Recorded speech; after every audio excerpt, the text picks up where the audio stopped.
What's up, everybody? We are back at Around the Mat Pod. It is a beautiful time to be a wrestling fan. A lot of things happening, and we hope you're joining us tonight live on YouTube. For the first time, hit that like and subscribe button and let us know in the comments, because I got the chat window open. The chat bleachers, as we call them, are open. So let us know if you're watching or listening on iTunes or Spotify day after. Let us know with a review. Let us know in the comments on those what you think of the podcast, what your thoughts are on the wrestling landscape and what we're talking about. We love to engage. And also follow us along on all social media platforms. It is at AroundTheMatPod. TikTok, Facebook, Twitter is where we're most active. Instagram, we're second most active there.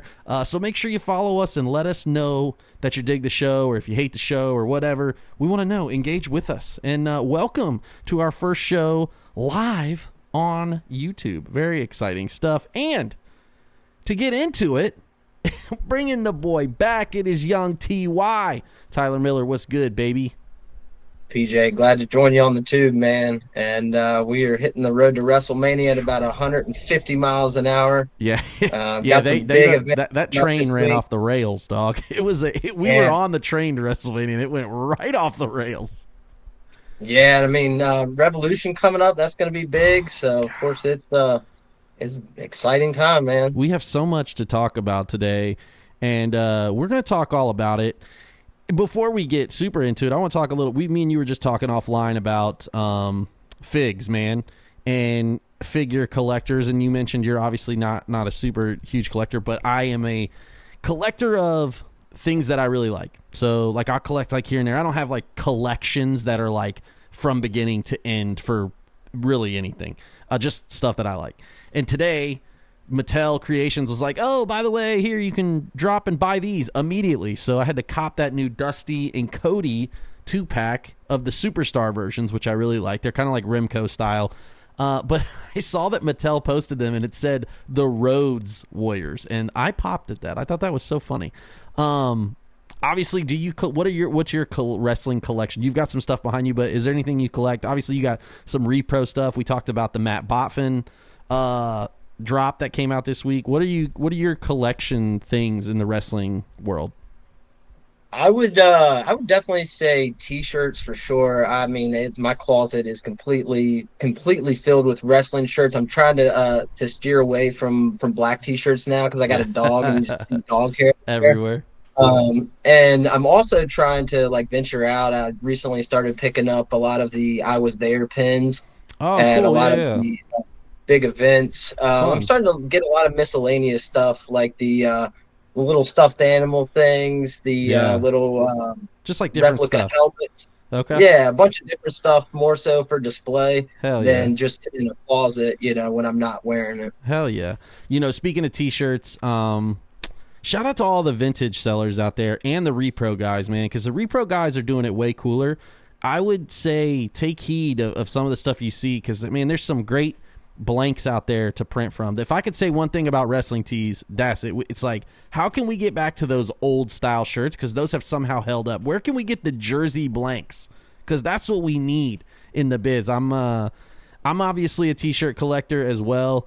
I'm a huge I see so many dope ones right out there, and I obviously want to get all of them. And so I'm kind of like, damn, I wish I could get all those. But shout out to the designers too, man. There's so many great designers out there doing a lot of cool shit too. But Matt Botvin and those guys. Who else? What's the Stash Pages? He's got a great one. Mid-card merch is a cool one. That's one of my favorite parts about going to an event, is just seeing all the cool T-shirts, jackets, hats. I mean, everything. Dude, wrestling. Shout out to Wrestling for Sale.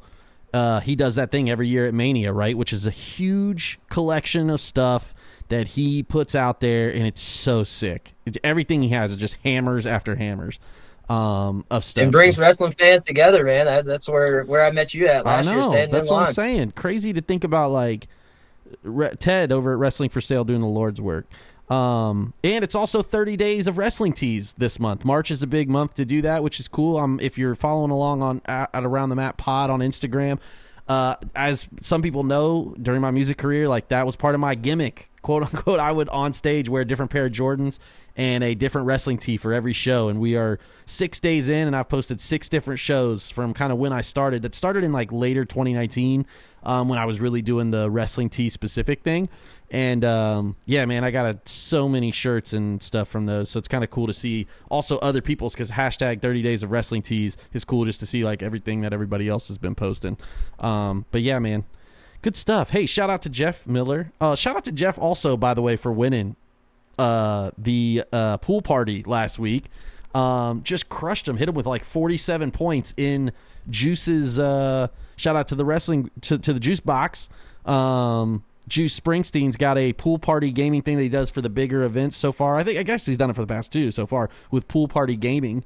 This is not an ad. I just enjoyed it. It was dope, and I saw that I saw your brother won. So shout out to that. And if you guys are watching, like I said, let us know in the comments. Couple viewers today, so thank you. We're gonna get into it though, man. It is hey, take that $75 and run with it, Jeff. You could have bought that Fourth Rope shirt that I'm looking for. Shout out to this new vintage seller I just met today. I don't know their actual name, but he goes by what is it? Keep It Classic Las Vegas. It's Keep It Classic LV. Shout out to them on Instagram. He's got a Fourth Rope t-shirt, Westside Gun and all those guys. That whole Fourth Rope thing. There's just so much cool shit in wrestling right now. I mean, I'm so glad it's popping, dude. It's just like the best. They have their own promotion, don't they? The Fourth Rope? He's doing like his own thing. I think he's booked one show and he's like kind of doing something a little different, and it's unique, man. We're going to talk all about that too, because there's just like so many things going on in wrestling too, about wrestling all week long. But as we get into the headlines, the biggest headline today I would say is the Hall of Fame shaping up. Today they announced that the Natural Disasters will go into the Hall of Fame alongside Michelle McCool and Triple H. Obviously, you probably didn't see the Natural Disasters. I was a fan back then. I was watching. I watched them after that. I actually enjoyed Earthquake. I wish he beat Hulk Hogan at SummerSlam, but it didn't happen. So I think it's cool. I'm glad that they're going in. What are your thoughts? Any thoughts on the Hall of Fame as a whole? What do you think of the WWE Hall of Fame? Do you think they're going to announce anybody else? I would definitely think that they would do more than because they've announced Triple H, Michelle McCool, and then Natural Disasters. Yeah, so basically 4 people. Yeah, I don't know, man. I think the Hall of Fame until they do something physical, I don't feel like it means that much. You get a ring and a plaque. I really wish they'd do something. I can't believe they haven't done something physical. Yeah, and I mean the WWE World. I'm not sure if you went to that last year in Philly. That was awesome. You know, I feel like that's the problem is I wish that they could do that all year round, like in some sort of place. And the World's awesome, but it was also expensive to go in for a single day. Yeah, absolutely. But I feel like that's the closest thing we have to a physical Hall of Fame right now. And I feel like now that they've kind of established their what feels like home base down in Orlando, why not? Right. You know, there's so much other stuff around there. Why not put that, as another attraction? I agree. I think, and I agree. Shout out to Jeff too. Luger does need in. I just had this conversation with a buddy of mine at lunch today.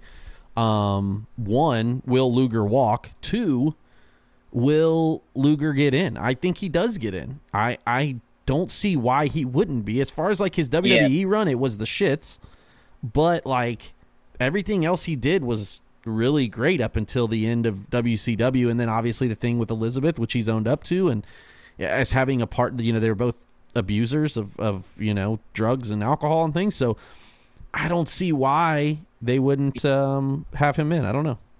That would be especially good. Not to discredit the Natural Disasters by any means, but you're going to put some guys like that in and not have Luger, who was at one time a super big draw for them. 1,000%. At least that's what they won a Royal Rumble, technically. Yeah. So I mean, I think he deserves it over the Natural Disasters, in my opinion. Do you think it's weird that WWE puts people in as their gimmick and not them as a person? I think it's kind of. I think it just depends on the situation. Honestly, I don't know. I feel like problem. The gimmick. That's my issue, man. They made that gimmick, yes, but they also wrestled. Like, look at Barry Darsow, right?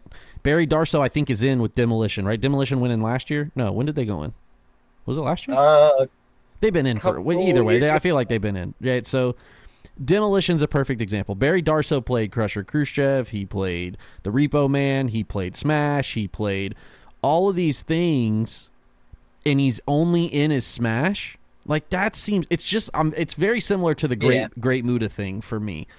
The Great Muta is Keiji Muto, like that. He's so much more than the Great Muta. Obviously, the Great Muta is what he's known for in WCW and his run in New Japan. But like, he's also Keiji Muto in All Japan and in Wrestle One and like all. And I'm just like, that's kind of weird because now we'll never get a non-face painted Muta figure. Not that I'm using this as a specific example because obviously I'm close to it, but. You know what I mean? Like, it's a little strange. I always thought, like, we should be inducting the man because then, this is another thing. The Natural Disasters is Typhoon, okay? Are they going to mention that he was also Tugboat? Because, like, that's the same character, just different outfit. Like, are they going to talk about the Shockmaster? I would hope, but like I said, I don't know. It's very interesting with the Hall of Fame thing. I don't know. Yeah, no, I definitely agree with that because I mean, you look at some of those guys, and you know, if you can hold a shitty gimmick and make it work for a little while, or at least stick around for the time being to get through it, to get onto that other side to potentially have a Hall of Fame career, I feel like that definitely deserves to be acknowledged for sure. That's kind of where I'm at with it, man. I don't know. It's very strange, but to say the least. So. The Hall of Fame shaping up, but that's an interesting take. I just realized, too, my clock is not... where's my countdown timer? Oh, there it is. See, my time... We've introduced some new things here on YouTube. Much different. A little different here on the YouTube, and I somehow messed up the a few different things, but we are back. I've got it figured out. Okay. Second headline as I start the clock here. What about WWE 2K25? Coming out tonight. If you pre-ordered 2K25 coming out tonight. The reason I wanted to talk about this, obviously, around the mat, I am a huge 2K fan. I played NBA 2K. I think that they have the best creation suite in NBA 2K because it allows me to do a college basketball version. I've got a fictional college basketball version that I do. I've got a European I love it. I think that's the best thing about it. Because, like, yes, the NBA is awesome. But I like to do all this other stuff. I'm, like, super submersive in it. Like, I'm like, in it for that time. I enjoy that part of it.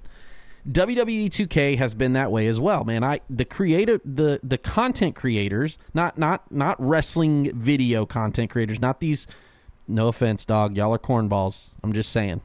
I get it that y'all are on there. It's just not as cool as the call guys. The guys who are doing these creator wrestlers on there is super awesome. The people that they invited to the content creator thing, I thought was like, whatever. I don't even know any of those people. But like the people who are doing these creator wrestlers is so, like, the stuff that they do is awesome. And I'm very, very, sorry.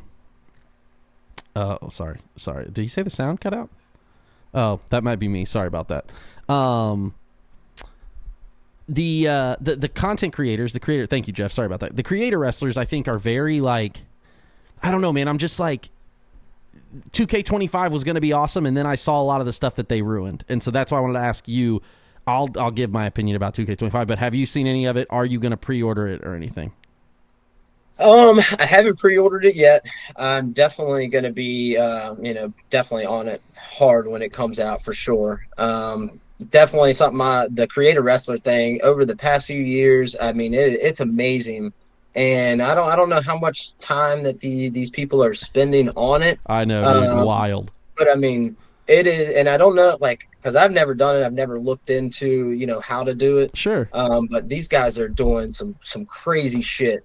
As far as customizing stuff. And I mean, the little stunt crew that is around in our local area, I mean, those guys, they do deathmatch wrestling. They're even on it. And I'm just like, this is insane. It's crazy. So I'm excited for it. That's the problem then. So I'm glad that you said that, because with 2K25, they have now it's always been 1,000 image limits, that's the one thing I don't like about the online, is that they have too many images sometimes on the wrestlers that they focus on that, like, if you put an image, no offense, but like I don't need the nipple image like on the wrestler that I'm downloading from Community Creations. Like, you don't have to add, the nipple's not a part of it. It's not making it look any more realistic. The ab thing, like, you guys, I just feel like I hate that. So like I do think that they overuse the image function, and like that's why most, like, if you, sometimes I'll have like I won't even have a full set of download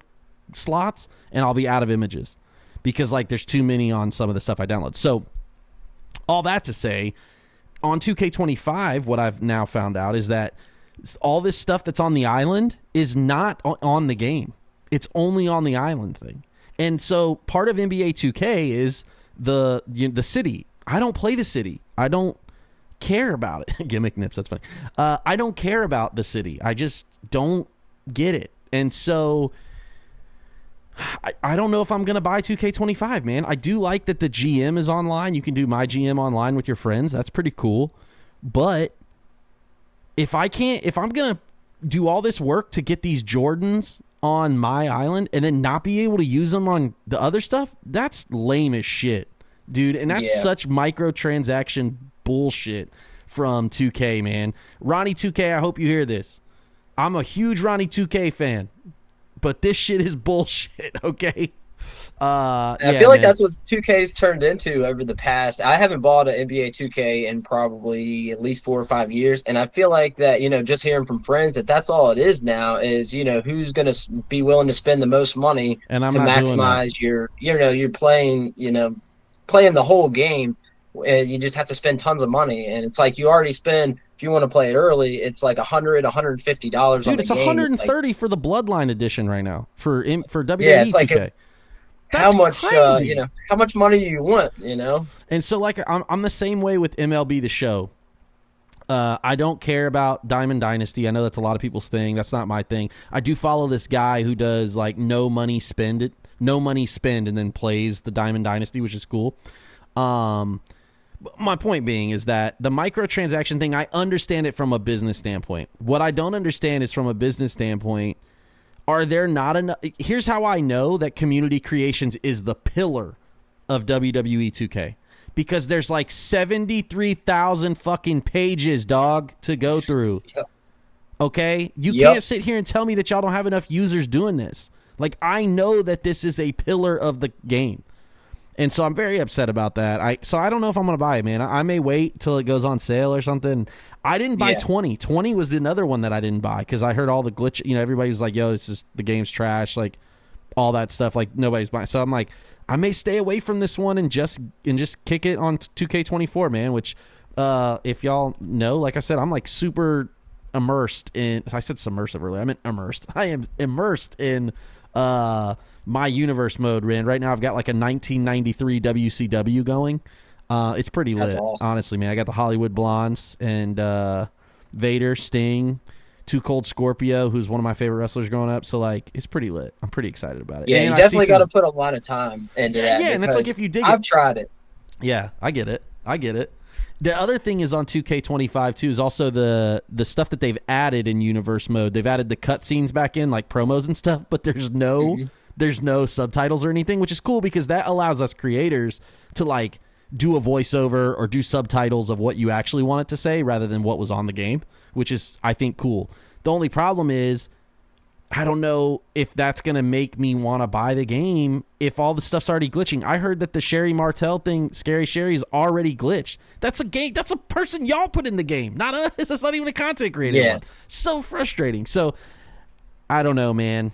There's some things that I would fix before I would have done the island thing, but more power to them if they want to make more money off it. Obviously, now's the time to capitalize, right? WWE's as hot as it's going to be, so I get it. It is. I'm hoping they fix the online play because that's something that I was super big into, and it's terrible. It is terrible. You, a one-on-one match you might be able to get through it, but you put a couple people in there, the tag match, anything above that, I mean, you're glitching out probably about 75% of the time. Are you a PS5 guy or Xbox guy?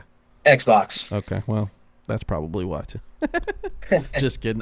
Honestly, dude, their servers are hot garbage. I get kicked off the community creation server like every probably 2 or 3 downloads. I get kicked off and I have to go out to the main menu and then go back in. It's a pain in the ass. All right, so if you're listening, Ronnie 2K, help a brother out, man. Look, I work in IT. I can help you out, dog. Call me up. We can make it happen. All right, last headline, I should say, before we really get into the thick of this thing is WWE is on almost every night of the week. And that's kind of what I want to talk about. Last night they announced Evolve on Wednesdays now on Tubi. Not announced it, but they actually had the first episode. They're on TNA, so I'm counting it as WWE on Thursdays. They're on TNA. They have WWE wrestlers on TNA. So you're talking about Monday Night Raw, Tuesday night NXT, Wednesday night Evolve, Thursday night TNA, Friday night SmackDown, Saturday PLE, Sunday Superstars on A&E. If you look, I'm gonna just say, if you can't find a single thing in that you like, I promise you, wrestling will never be for you. And that's okay. But I will also say it's a lot of WWE everywhere, and not all of it is great. And they got to be stretching writers and things thin, I got to believe.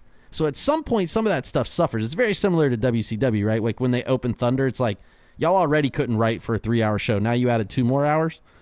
I'm not saying that the same thing's going to happen to WWE. I'm just like, there's things like that. Like something will probably suffer from this. However, Evolve is pre-taped, it looks like. I thought it was pretty interesting. I enjoyed the mix of like indie ID wrestlers that they had, the WWE ID people, and NXT people.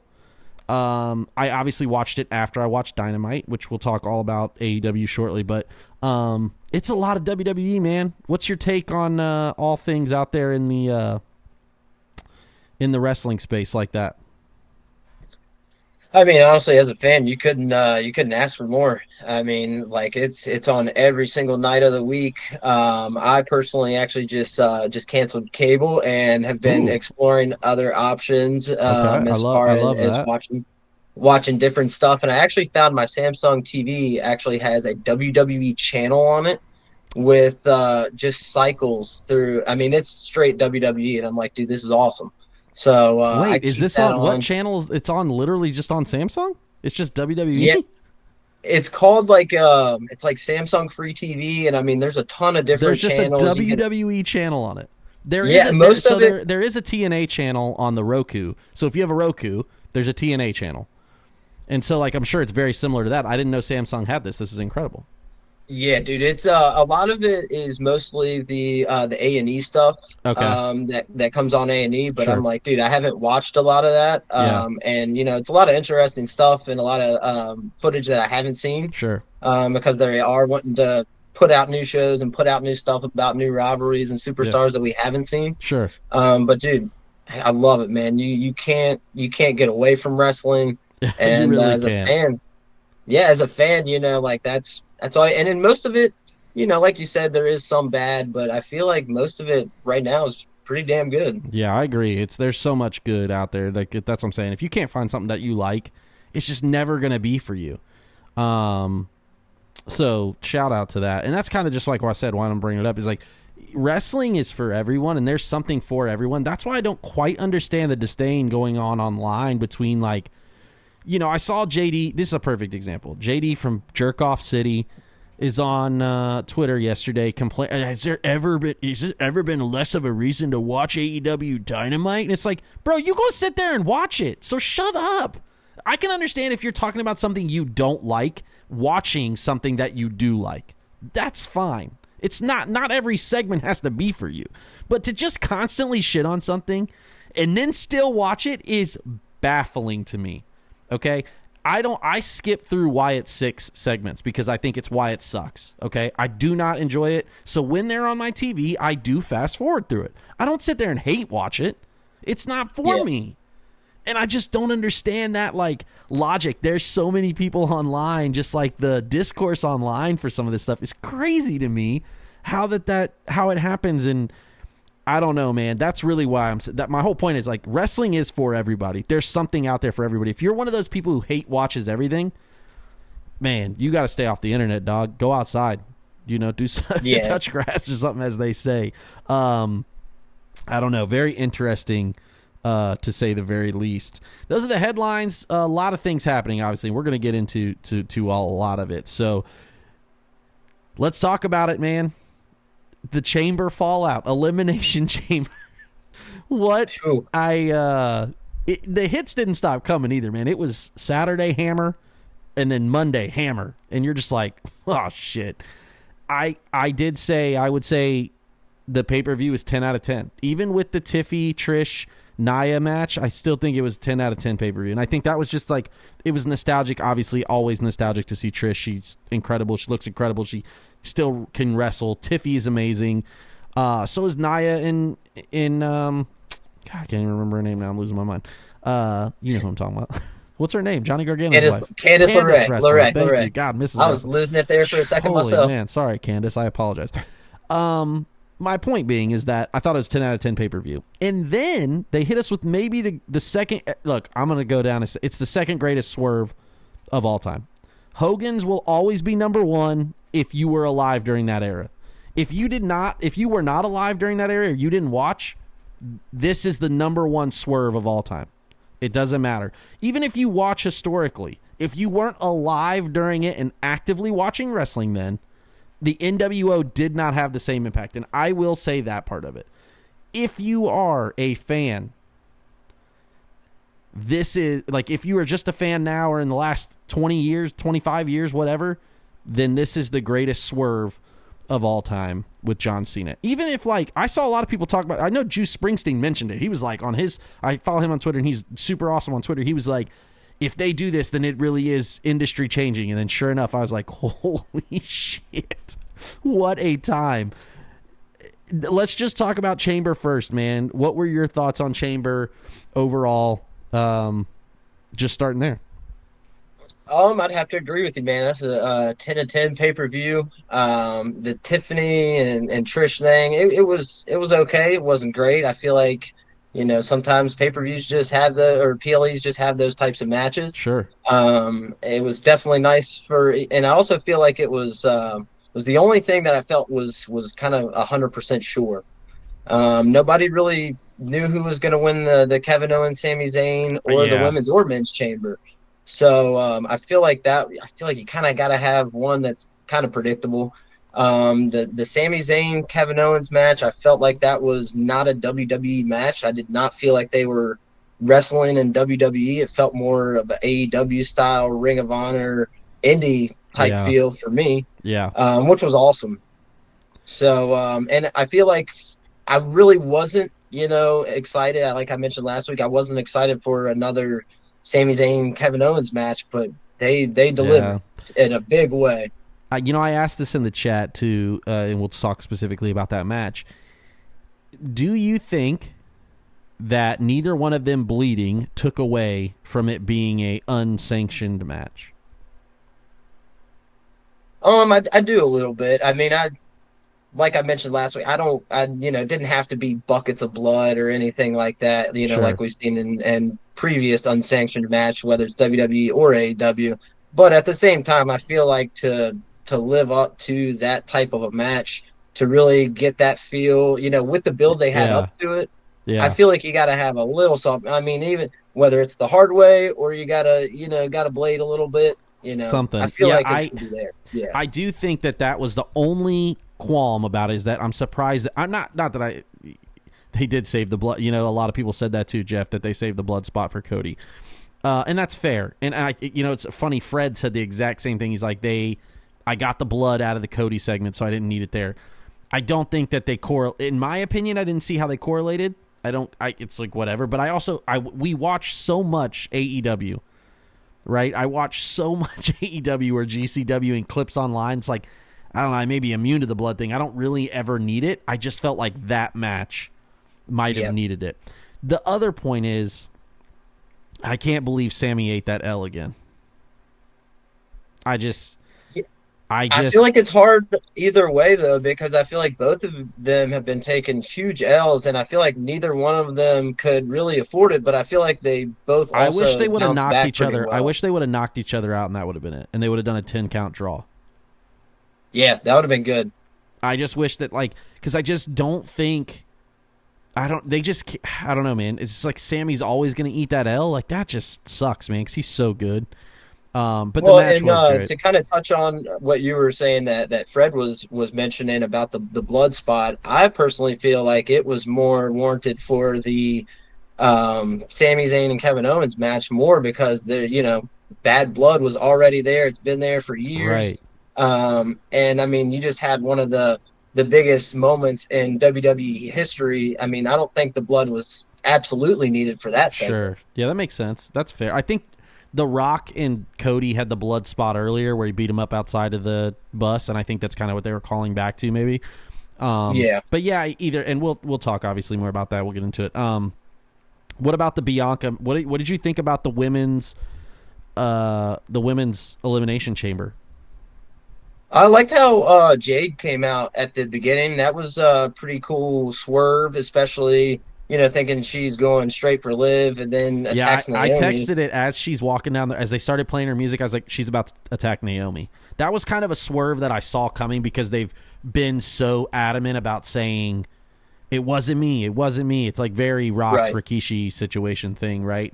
Where it's like, okay, it's on the nose. I've seen this before. I know this story. This is what's definitely going to happen. And I'm glad that it did because sometimes I like it to happen the way I think it should, right? It's like, not that I feel like a smart mark. I enjoy it to go, a way that makes sense to me at the time. Yeah, sorry, I didn't mean to interrupt you, but the Jade thing. But other than that, man, I feel like the women's chamber, it was okay for me. It didn't, of course, with a bunch of other stuff that happened, it didn't steal the show, and I don't think it would without those things happening. But I feel like it was just an okay match. I don't feel like, of course, I mentioned something to you about Rhea or what's her name, Bianca winning. And yeah, I see. Of course, we thought she was going to fight Rhea, and then of course we saw that changed on Monday. Yeah, so I don't know where they go from here. The chamber fallout is real.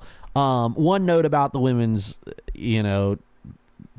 elimination chamber for me, Liv has been. Say what we want about everybody else and Rhea and all. Liv has delivered since she's come back from injury last year. So 12 months, I guess it has been now, almost 12 months. It'll be 12 months soon. She has delivered. She is leaps and bounds better. She has jumped over a lot of people to going from just like kind of like not a mid-carder, but just like not like the upper tier of the women's to the absolute star of that group. Like she made that match for me. Bianca's, that whip, holy damn, dude, that whip of the hair on top of that was absolutely bonkers, dude. Gotta hurt. It sounded man. like a shotgun going off. I just really think that Liv is absolutely crushing it. And I hate, like, she has that, like, hateable thing, the laugh, the giant smile, like she's doing it mockingly. Dude, I love the laugh, man. I crack up. Man, I hate it so kind of much. like Rollins. It's kind of like Rollins' laugh fair. for me. That's fair. So, yeah, overall, like I said, I just think I thought it was I actually did think I thought it was, if you didn't have the men's being the way who was in it, I think it definitely would have stole the show. You're just up against, like, but I definitely thought it was the second best match of the night, hands down. I mean, out of the four, I thought it was second best. I just thought it was really, really good. I liked the way they did it. I'm surprised that Bianca won. I did pick Alexa just because, like, what are they going to do with her? Like, now, like, she hasn't been on TV. She's not, the Wyatt 6 thing sucks. What are they going to do? So I really thought, like, she was going to win, honestly. But I'm glad that Bianca did because we got that. So then, obviously, and while we're still on this, Raw, Rhea loses to Io. Like, I did not see. I'm watching and I'm like, damn, this match is another banger. The way Bianca got involved, I thought was kind of dumb. I hate when they do that thing. I'd rather her be on commentary the whole time rather than just like sitting watching. That seems so awkward to me. But that was an incredible match. And then Rhea losing, literally, I was like, what just transpired on a Monday Night Raw? What is happening? It was incredible. I thought it was really, really good. What were your thoughts on that? Oh, it was a big shock for me. I'm pretty sure I fell asleep and then woke up and scrolling through. Dude, half the group chat was asleep. Half the group chat's not watching live anymore. Right at that point, they're like, "Rhea's gonna win." Blah blah blah blah blah. And I'm watching, and I'm like, and then it happened, and I was like, "Holy shit, that's crazy! I can't believe they did." And that's kind of one of the reasons why I was a little tuned out, looking at my phone, whatever it was, because I'm like, Rhea's got this in the bag, and they're just hyping it up for a title match on Raw. But then I woke up and I saw that, and I'm like, dude, what the hell is this, man? Yeah, dude. But it's a nice surprise. I enjoyed it, and I thought that was a great part of Raw. That was just great. So that's kind of continue into the women's thing. So moving from the women's thing into the men's Elimination Chamber now. I'll be honest with you, man. I am so over Logan Paul. I am to the point now where I'm like, all right, cool. He's good in ring. Great. He just does, like, now it's like he takes away from the show for me. Like, I just don't get it. I don't know, man. That was like the one part where I was like, I could do without him being in this match. If we had anybody else, I'd be cool. Like, they could have put literally anyone else in there. I would have felt good about it. I don't know. I feel like with Logan Paul, I feel like he's definitely got, everybody knows he's got his in ring game, pretty damn. Yeah, he's an athlete for sure. Yeah. But the everything else, I feel like he's either got to really work on, or people just aren't going to get it, or just have already felt that way about him. Like it's just that go away. Yeah, we don't want to see you. We don't want nothing to do with you over here. Sure. But I feel like we'll find out probably pretty quickly after he's there. I know he's been around for a little while, but after he's there for a few more years, we'll really see how it turns out, if he puts in the work, gets the practice, and really develops. I think that's the thing. We're going to find out if he really wants to do this thing or not. Right, we're gonna really find out. So that's where I'm at mentally. I'm like, we're gonna see where he's really at. Other than that, what did you think of the match overall? I enjoyed the finish. I thought it was a good way to do it. I thought it obviously led into Raw perfectly, which we'll talk about. But I liked John Cena winning. I thought it made the most sense. What about you? I agree, man. I think the whole chamber match as a whole, I feel like there was a lot of storytelling in there tied together, not just with two individuals in a rivalry. I think it was kind of you had Damian Priest in there. He was kind of an oddball a little bit. we could have done without him too. He struggled on the mic Friday on SmackDown, talking. Him and Logan both got cooked. They were terrible. And so he just kind of felt like the odd man out, right? Yeah, and I feel like, but other than that, it was a great chamber match. I feel like with some of the things that they did, especially with Rollins and Punk, you further that story within a big match, and the road to WrestleMania. You always want to be able to tell the really good stories and build and continue building. Hopefully, nobody gets injured. Right. But I think Cena winning, and of course, what came next was probably the right thing to do. Not necessarily what came next, but Cena winning. I was real happy that Punk didn't win. Yeah, absolutely, I was. I will say, I don't know where they're going with Punk, but he's not headlining Mania at this point. It doesn't seem like. But yeah, man, I enjoyed that. I thought the curb stomp was interesting to continue that storyline, because I think that their match at Raw in LA was probably too soon, because there's just so much in that feud, right? There's so much going on. And the way it led into the main part. So before we get to the main part, right, with Cena, the Punk Rollins thing on Monday was unbelievable. That was the best Punk promo I've seen in years. Hands down. Yeah. My brother texted me, and even as somebody who cannot stand CM Punk, I was like, man, that was good. I enjoyed it. I really enjoyed that one. I thought it was just so well done. I was like, damn, he gets it, dog. Like, hell yeah, this is great. So I did enjoy that. And I thought Monday was awesome, and now they're going to fight in a cage this next Monday. I'm like, damn, what the hell are we doing? We're just giving this away on Raw. You love to see it. Because as a fan, I think that, like, that's what Raw used to be. We're not on pay-per-view anymore. So now everything is a PL. There is no paid anything. The events are everything is an event. So it's like, that's where I'm like, this is great. I don't care where they do it. Let's just put a big match every week. Should just be massive spot. And then everybody can complain about giving it away like they do with AEW. You know what I mean? I'm like, see, now you motherfuckers get it. So Seth and I don't know where we're going with that. And I don't know where Drew's going for Mania. I definitely don't know where Priest is going for Mania. Honestly, like, do you think this is it for Rollins and Punk after this cage match, or do you think they can continue on with that? I think it's going to happen I think they're going to do something at Mania. Yeah. Maybe. I don't know. I wouldn't see why not, but we'll find out, I guess. All right, and then obviously let's talk about it. John Cena turns heel, and Travis Scott is there. A lot of people are you have a lot of different things. I think there's two different ways to view it. Hey, celebrities bring eyes to the sport. Showing that backstage segment with him and Triple H, have you seen this? I did. Yeah, okay, that was kind of cool. So I think showing that adds some realness to it for Travis Scott, because before you're just like, I don't love celebrities who don't like wrestling being involved because they don't look like they belong. They don't look like they want to be there. Right? Like, I want guys like Adam Pac-Man Jones who want to get in the ring when they're not supposed to. Like Bad Bunny, who's like, yo, I told him to put me through a table. Tell my management to suck it. Like, that's, like, if I want a celebrity there to bring, like, let's do that. And so I at first I was like, all right, Travis Scott's here, I guess, whatever. But like I mentioned at the beginning of this, the greatest swerve of our generation, if you just started, if you've only watched wrestling since the 2000s, it's the greatest swerve to ever happen, hands down. It'll still always be the second biggest to me because I think the Hogan thing, but the way they did it was so awesome. And Cena, man, he's really chopping it up, right? Because Cody's like, go yourself.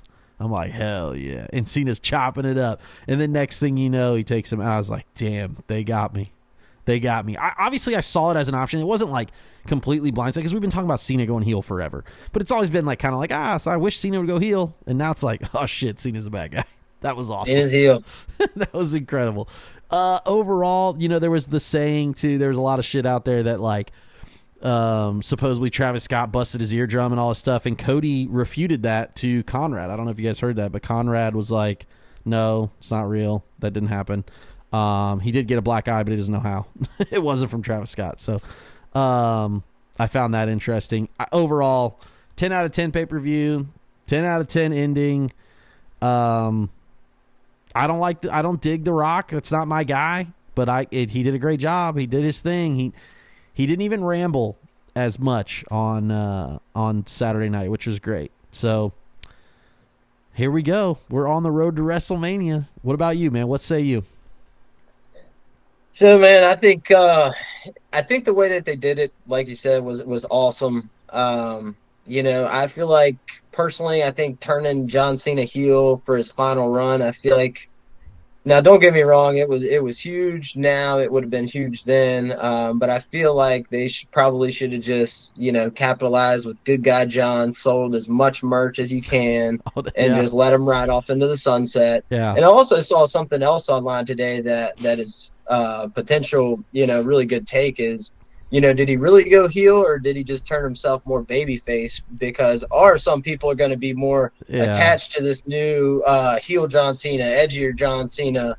I don't know. It'll be interesting to see. But, I feel like with them two being as good as they are as far as acting, kind of mid in some movies, but I feel like the way that they needed to do being the best WWE actor is like saying, hey, I'm the best at playing basketball at my local rec league, which is awesome. Because it's like, we're all actors. We all play, but we're not all really actors.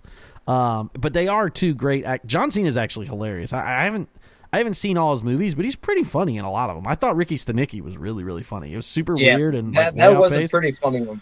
Yeah, I don't know. But I just think as far as two movie stars in there, I mean, they really acted the part, played the part, did what you had to do to make it feel like this is a movie. This is where the plot changes, and we'll see where we go from here. Yeah, we're gonna find out. I guess, like I said, it's gonna be a wild ride, man, and I can't wait. They did say almost to the date that he's supposed to come back to SmackDown or Raw or whichever show he's on. I forget what it is. I think it's SmackDown the 17th, right? Yeah. No, 17th is a Raw. He's supposed to come back, and supposedly 20-some-odd years to the day is when he turned babyface. So, like, to the day. Man. Yeah, crazy, right? So, that is, dude. And I do feel like you said earlier, I feel like, it is the second biggest swerve because, without Hulk Hogan, you don't get John Cena. We probably don't have any of this. So, I feel like Yeah. people got to credit, people might hate him due to politics or, whatever. But, we got to credit Hulk Hogan for a lot of the wrestling industry. And I think that's the crazy thing to think about too is like before Hogan, we didn't. There's always been smart marks and things like that, but like I obviously wasn't alive during the 80s, and I'm sure there was a lot of things. I just, like we talked about previously when I asked you, like, was it better when we didn't know things were booked? When we didn't know it was booking, was it better? Could you imagine if we had no idea that, like, this was even an option? Like, you never talked about, like, guys turning, and you never talked about booking and all this stuff, and, like, then John Cena becomes a heel on TV. Like, holy shit, right? Our minds would have been blown. We'd have been like one of those little kids. I mean, obviously, I don't know if you've seen the reaction videos of these little kids crying. Oh, yeah. I just saw one today. I'll send it to you after this. He's like tossing his John Cena shit down the stairs, and the dad's like, hey, it's just a storyline. The kid's tossing, and he's looking at his John Cena doll, and he's like, oh, you can't see me. And he goes and kicks it. I was like, what is happening right now? This is crazy. So I do think it is awesome, and I guess we owe like to everybody before, regardless of what they are as a human being afterwards. Hogan's the shits, right? Whatever, as a person, his beer's even fucking worse. But before, like, what he added to the business is undeniable. There is no discussion, but you know what I mean? It's art versus the person. So it's like I agree. But it's going to be wild. And to touch back on that a little bit, it just, it's like kind of everything else in the world now. We don't take really anything for face value anymore, whether it's, anything in life or, another TV show. It's like, oh, let me dig into it as far as I can. Yeah, to without see just like what enjoying it. Yep, exactly. It's like, let me take this for what it is and, just enjoy it and let it be that. Yeah. Last question, last piece of this. Your brother asked, y'all think he turns babyface before he retires? Yeah. I mean, I think he goes out on top as a good guy. I think he does some sort of ode to the John Cena good guy thing as the end. And he wasn't heel very long before when he was a heel. When he's a bad guy rapper, when he first started doing it, he wasn't bad guy for very long. Less than a year, I think. So, and I feel like he really wasn't even a bad guy at that point because I felt like it was something so new. And, you never really seen somebody freestyling on their opponent. And I feel like a lot of people were like, man, this isn't a bad guy. Like, we like this dude. Dude, that's how he grew. I mean, obviously, at first, he was just, like, shitting on the towns. In Boston, he would wear Yankees stuff. And in, Ohio, he would wear Michigan stuff, whatever it may be. GP. Yeah. He was doing it, but he was awesome. That's what I want. I'm very excited to see when he does come back, if it's the same music or if it's different or what they're going to do. Like, I am very interested to see all of this roll out, man. I'm excited for the John Cena train here as it runs through. All right, man, that's a lot of WWE. We talked 48 minutes, and we've talked about WWE for 48 minutes. Think about that. There's so much happening in WWE. It's 6 days a week, man. We can do more than that. I'm telling you. They are thank God we watch everything. All right, with that being said, man, this weekend, all of that happened last week on WWE. We've got Revolution taking place this Sunday.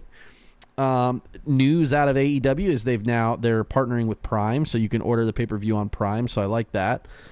Still on Triller, you can get 2 pay-per-views at a discount. They're like 10% off or 20% off if you buy both of them. So they're still, man, obviously, I love AEW, I love WWE, I love all the stuff. So, like, I'm as excited for Revolution as I was for Elimination Chamber. Is that just me? Maybe. But you're not going to sit here and tell me that y'all saw a graphic of Moxley versus Cope and you didn't get a little excited. Or Ricochet versus Swerve. Or Fletcher versus Ospreay. Or Konosuke Takeshita versus Kenny Omega. Like, all those matches right there alone. They could have only done those 5. I'm already buying. It doesn't matter. That's the best 5 matches I've ever seen. And now they've got my guy Okada taking on Brody King. You've got Timeless Tony Storm versus Mariah May, which last night they could have only done that promo. Just that promo last night. That pre-tape. And that would have been enough to sell me that this is the best women's match. Then they've got Momo Watanabe versus Mercedes, which is going to be awesome. If you don't know Momo, that's okay too. If you're not like into Joshi wrestling, you don't have to get that part of it. They're going to tell enough of a story in the ring. You're not even going to have to worry about it. Not to mention MJF versus Hangman. I don't know if y'all saw MJF's pre-tape to kick the show off. Unbelievable. That's maybe one of the best pre-tapes he's ever done. And I hate his live stuff. I've said this. I do not like his live stuff. I think it's the shits. Not all the time, but I just don't think it's... His pre-tapes, though, are unmatched. So good. Mind you, I've just named off so many matches that are going to take place, dude. Like, what is happening? Just electric. And so... All that to say, man, AEW Revolution, we're going to do a pick 'em. But before we pick 'em, tell me what you're excited. Are you excited about the pay-per-view? You're going to order it? What's your thoughts on it? Oh yeah, dude, I'm pumped about this pay-per-view. I feel like as far as the match card, this is probably, and I mean, it's kind of crazy to think that AEW continues to outdo themselves on these pay-per-views, and this one definitely doesn't look like it's going to be any different. Right. I mean, every match you just named right there could be a main event of that pay-per-view, damn near. Yeah, 1,000%. So, I mean, that just goes to show it's like the pay-per-view. When you go to an AEW pay-per-view, it's terrible because there's no bathroom breaks. There's nothing. You better run to the bathroom while they're switching the ring or doing something like that. Because you don't want to miss the thing. While they're showing the hype match that you already know, but you've already seen the hype video, then you can go to the bathroom. Yep. Yeah. And even that, of course, they do some, but they don't do as much of that type of stuff as WWE. So there's not a lot of time. Yeah, and it's not like WWE where there's 12 minutes in between matches sometimes. Exactly. And, this pay-per-view is shaping up to, I'm so excited for Kyle Fletcher and Ospreay in a cage match. I feel like that is going to be probably a contender with KO and Sami Zayn for match of the year. Yeah, dude, they've got that heat. With each other too, and then last night with the chair stuff, with Davis, with Mark Davis and all that stuff too. You know what's so crazy? I missed one episode of Dynamite when I was in Bradenton earlier this month in February, and I had no idea that Mark Davis even joined the Callis. I missed it and never saw it. I was like, he showed up like a week ago, and I was like, wait, I didn't even know this had happened. What's transpiring right now? Holy shit! Yeah, that's definitely a weird thing to see if you missed a week or something. I actually think they're gonna flop him back, and he's gonna feud with Fletcher. Obviously, they teased it a little bit last night, which makes the most sense because they never really got to do that feud yet. So I think that would be cool after the Ospreay one because that's all, United Empire stuff. Right. All right, well, let's go through the matches here and do a little pick 'em. First one, Ospreay versus Fletcher in a cage match. Who you got? Man, I feel like Ospreay. I feel like he doesn't need, of course, neither of them need to L, but I feel like Kyle Fletcher needs the win. I feel like he's continuing to go up. So, I mean, give him a win against Ospreay in the cage match. That kind of solidifies him to keep him moving forward. Sure. But I mean, I feel like Ospreay. I feel like he just regains and comes back. He's one of the best in the world. So he's also continued to get promo even better too. Like his promos are more succinct and like what he's saying and doing and all that stuff. His entrance is incredible. I'm actually gonna go Ospreay here though. I do think that the Callis family thing. I think what they're gonna do is they're gonna have Mark Davis get involved, and then that it doesn't hurt Fletcher losing. It allows them to now go to a different feud. I'm going to pick Ospreay on that one. But I am excited. I think that's going to be match of the year candidate potentially, depending on how they... I feel like AEW's cage looks cool, so I think that'll help too. And obviously blood is their thing, so it'll be kind of gory and it'll be, physical and all that stuff. So I'm excited about that one. All right, up next is the Rainmaker, Kazuchika Okada versus Brody King. Who you got? Oh, definitely Okada. I don't see him losing. And it's for the title. Yeah, for the Continental. Yeah, and I mean the Continental title. I feel like that needs to be put in a closet and locked away forever. They got to get rid of a few titles. Yeah, and that's nothing to discredit Okada by any means. Definitely one of the best to ever do it. But there's other titles, and hell, like the TNT title. I haven't even seen that thing in like 2 or 3 weeks. Yeah, well, because it's on Collision. Okay, yeah. It's on Collision. So Danny Garcia. So it's never. Yeah, and I it's knew not, he had it, but I'm just like, yeah, I get it. No, I agree 100%. That's a great question. MJF. I'm also going Okada. Obviously, I think he's my favorite wrestler, so I'm picking him to win always. MJF versus Hangman. I think this is going to be also potentially match of the year because their feud. I mean, he tried to light the guy on fire last night, and then he got carried out by security, which I thought was really, really funny. I thought they did a great job with that whole thing. I just thought it was really great. MJF versus Hangman. I'm going to go MJF because I just don't think he can afford to lose. I would agree with that. Yeah, I do think that MJF's going to win, and I think that's been one of the most exciting. I mean, AEW's got a lot of exciting stuff going on right now, but I feel like that is definitely one of the most exciting. That may be the greatest pivot that they've done to date because they pivoted from Jeff Jarrett like pretty quickly. That whole thing with MJF and Jeff Jarrett, like that pivoted like almost immediately. So like I was like, oh, okay. Yeah, I'm excited about that match too. This one I didn't even mention at the beginning, but the Hurt Syndicate versus the Outrunners, which hilariously I listened to this week's My World with Jeff Jarrett, and Conrad kept calling them the Outlanders, and I thought that was so funny. I don't know if that was like an inside joke and I missed it, but he like called them the Outlanders multiple times. So I was like, maybe he doesn't know their names, the Outrunners, but I'm excited about that one. However, I think the Hurt Syndicate. I do think the Outrunners should win.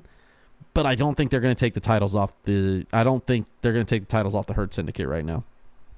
Yeah, I agree with that. I mean, they just gave got the titles. The Hurt Syndicate did, and they're kind of on the rise with AEW, and there's no really reason to take the title off of them right now. But the Outrunners, man, I can't say that I'm too huge on them, but I mean they're popping right now. They're all. They're not. It's not my thing either.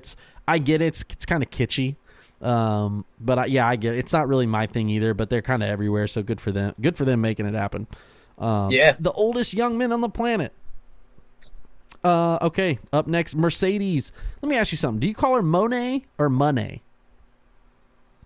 Is it so I asked in the group chat last night, do you pronounce it like MO-NAY, like Monet, or do you pronounce it like Mon, MON -A, like Canada, like A, like Monet? Probably Monet. See, I don't know either. I feel like I've pronounced it both ways. I don't really know.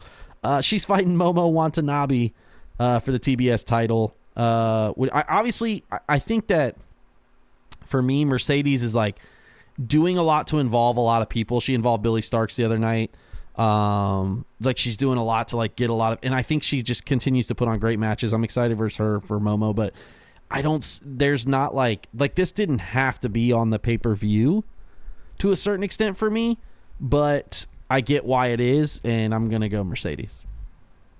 Yeah, I agree with both of them. I think Mercedes is going to win, and I do think that it would have, could have been a match on Dynamite, and it would have been completely fine. It could have been even a little bit of a bigger match on Dynamite, not being overshadowed by some of the, absolute classics. Yeah, it's like that are about to happen. How are you going to compete with these other ones? It's hard to say. And if it was maybe for like one of the Japanese titles that she has, maybe that's possible, but I don't see her taking the TBS championship back to Japan. That's kind of where I'm at too. I don't think she leaves with it. Okay, this one's a great one. Swerve versus Ricochet. I'm here to tell. I'll be the first to say it. Ricochet as a personality in WWE, everyone knows this is not like he's not clueless to this. Was dog shit. He did nothing personality wise. His promos were terrible. All he was an in-ring guy, right? He was a seller too. He's a bumping son of a bitch. It wasn't even like he was putting on banger matches. He was bumping, so he bumped for everybody. He, however, has maybe had the greatest turnaround to go from WWE to AEW. He's been elevated. I would say Moxley is number one from like going from one and being elevated, right? Because there hasn't been that many. Obviously, a lot of guys have signed, but they haven't been elevated like that. I would say Ricochet is 1 and 1A with Jon Moxley as being elevated in AEW. And I think that he beats Swerve Strickland. I hope he beats Swerve Strickland, man. I think Swerve's going to win, but Ricochet, I'll agree with you. I could give two shits less about Ricochet and WWE, but me personally, I think he is one of the most entertaining things on AEW TV right now. And that contract signing last night, it was hilarious. Unbelievable. Awesome. That's my only thing is, can he afford to lose? Obviously, I do think Swerve should be world champ again. Like his run, he wasn't. I think he is the guy. He's great. But I think if Ricochet loses and has to feud with someone else, is he going to be able to do it as good as he was with Swerve if he loses here? Or is it now it's like, oh, he's just another WWE guy who can bump, but he can't do anything. You know what I mean? Like, that's a concern for me. Yeah. Oh, yeah. But also, I feel should like he be in the world? Lost in the shuffle. That's where I'm like, should he be in the world title conversation? That was also another question. I'm like, damn, that would be a wild turn of events because it's his first ever time. It would be his first ever time competing for a world title. Even in NXT, he was only North American champion. He never won the NXT title. So, like, think about that. Like, he's just never won a world title that I know of. I completely forgot about the number one contendership spot on the line. Right. So now I'm definitely kind of leaning towards Swerve for some reason. Yeah, I get it. I'm going to pick Ricochet just to be a little different there. All right, this next one, Timeless Toni Storm versus Mariah May. I just think that, like, they could keep fighting. It's almost like Sammy and Kevin. Like, that's kind of where they are for me. Like, the promo last night, the pre-tape was so good. Toni Storm did such a great job talking at like this thing, and Mariah kept escalating and being, and the way that they like play off of each other, and I just don't think you see that in WWE for the women's division. Like I haven't seen it, at least that not recently. I think Rhea is the closest thing, but Bianca's not cutting promo like that last night. Like, I don't think Rhea is. I know Liv isn't. I know Charlotte maybe, but like I thought that was just top tier. So I am going to go Toni Storm. I do think she beats Mariah twice, which would be cool, but I also think I could see Mariah winning too, which would be kind of cool for her to win again. So like going back and forth for the title, that's kind of sick. I don't know. I'm open to whoever. I am going to pick Toni Storm though. I'm going to agree with you. I think Toni Storm is going to win as well. On the other hand, I really, don't get me wrong, I wouldn't mind watching those two feud for like the end of time. But at the same time, I definitely don't want a Sasha and Charlotte, hey, let's pass the belt back and forth type thing. I guess I didn't think about that. Okay. I'm really hoping that's not how it is. But like I said, I could watch those two feud till the end of time. I mean, Toni Storm, she's awesome. Mariah May just feeds off of Toni Storm. Yeah. I feel like they're probably, of course, best friends, off screen. And I feel like, there's two people in the wrestling industry, and I mean, they're hard to their chemistry together, I feel like is hard to match right now. Sure. That's where I'm at, man. I think, like I said, I just think it's going to be good. I'm excited about it. All right, second to last is Konosuke, the Alpha, Takeshita, taking on Kenny Omega. Man, what an absolute hammer. And it's for the international title, which to me is really the U.S. heavyweight title. This is the second level belt. This is the true second level belt. It is the international title. I think they've elevated it enough now. That's kind of how I feel about it. This, I do think, is going to rival any Kyle Fletcher and Ospreay in a cage is obviously potentially match of the year. Taking that out, potentially match of the year. This may be the greatest non-Tokyo Dome Kenny Omega match of all time. This has the potential to be like that type of thing. I love Takeshita, and I love Omega. I do, however, think Omega is going to win. What about you? Yeah, dude, I think Omega is definitely going to win too. I mean, with him being out for a while, I feel like maybe not to say anything bad, but like, who's to say how much time we have with Kenny Omega as a full-time wrestler with potential serious health problems, looming in the past. Yeah. But I mean, the two of them, those are another group of guys that could wrestle for, an hour and a half and it wouldn't get boring. They could wrestle 100 times, would be better each time that they wrestled. Yep. And Takeshita last year at Revolution, I went and saw that, and he fought Ospreay. Yeah. And to have these types of matches at back-to-back years, dog. What? Are you kidding me? Yeah. It's almost starting to seem like Revolution's kind of starting to be like his deal or whatever. Like he's stealing the show every year. Yeah, that's good stuff. All right, well, I'm excited. All right, main event. It's Jon Moxley versus Cope, the Rated R Superstar.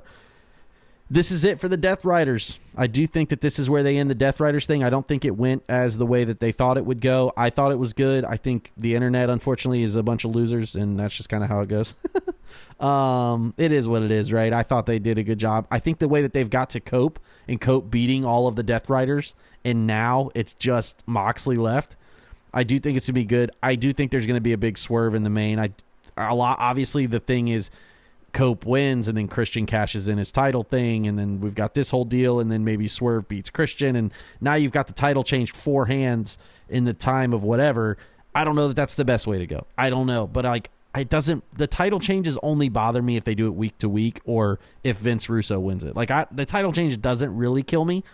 But also, I get what you're saying too. Do we really want to see the hot potato with the world title?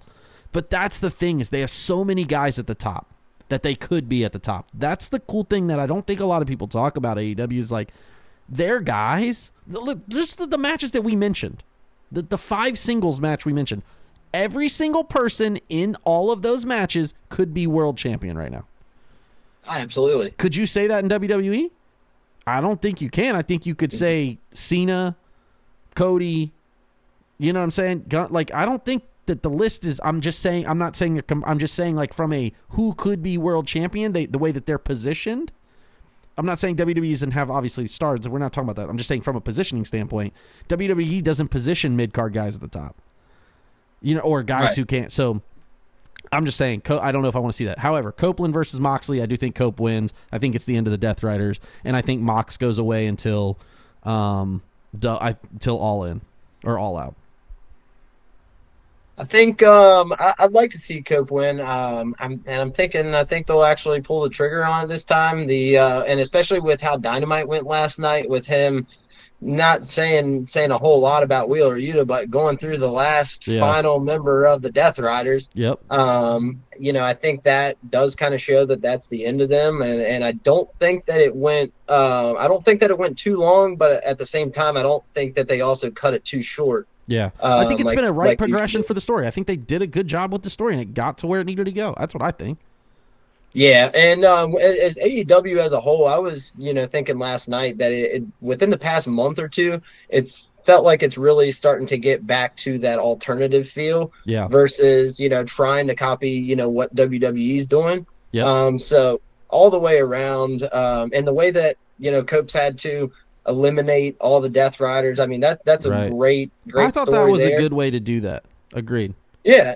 And I mean, honestly, when you think about it, you really think it's Jon Moxley of more of a final boss than The Rock. You know what I mean? To get past through all the levels of the Death Riders to get to Moxley at the end. So I think they've done really well with it. I agree. So you picking Cope to win though? Yeah. And as far as something strange happening at the end, especially if he wins, Christian's coming out. I think Christian should cash in, and I think Cope should beat him too. Yeah, I think that would make the most sense. Even if he doesn't cash in, I feel like Christian at least pops out there, shows him he's got that contract in his hand, and that he's looming right behind him. So I think it'll be interesting. Yeah, it's going to be a great pay-per-view, man. Sunday, Revolution, $49.99, depending on where you get it from. Exciting stuff. We've made it all the way, man. This is just a quick question here. We've gone 68 minutes here. We've gone Broadway, as Ric Flair would say. This is the randomizer, though, man. A lot of talk about John Cena being heel.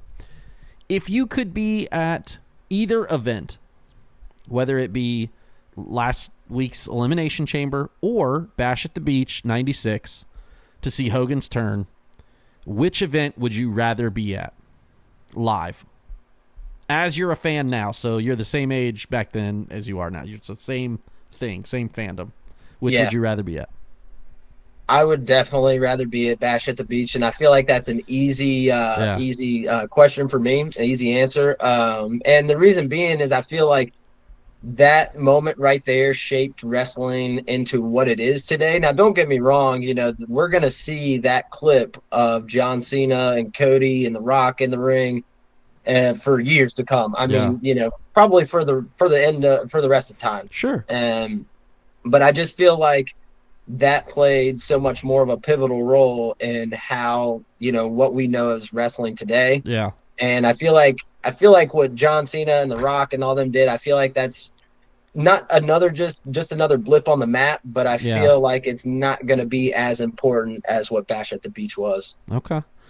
That's a great. So let us know in the chat if you're listening to this. Let us know in the comments, which would you have rather been at, Cena's heel turn or Hogan joining NWO? For me, I'll be honest with you, man. I would have wanted to be at Bash at the Beach just because of the same, it's never been done before type of thing. But however, the cool thing I thought about the main difference about the Cena thing was in a stadium. There's a lot of people there. Like how many, 30-some, 40,000 or some shit? That was crazy.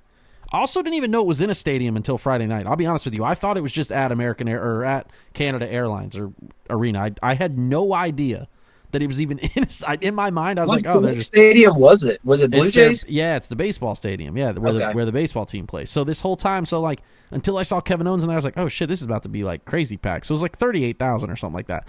That's why I think the only determining is like it would have been really cool to be with 40,000 people seeing that as opposed to like however many were at Bash at the Beach. If you ask Eric Bischoff, I think the numbers probably changed 47 times.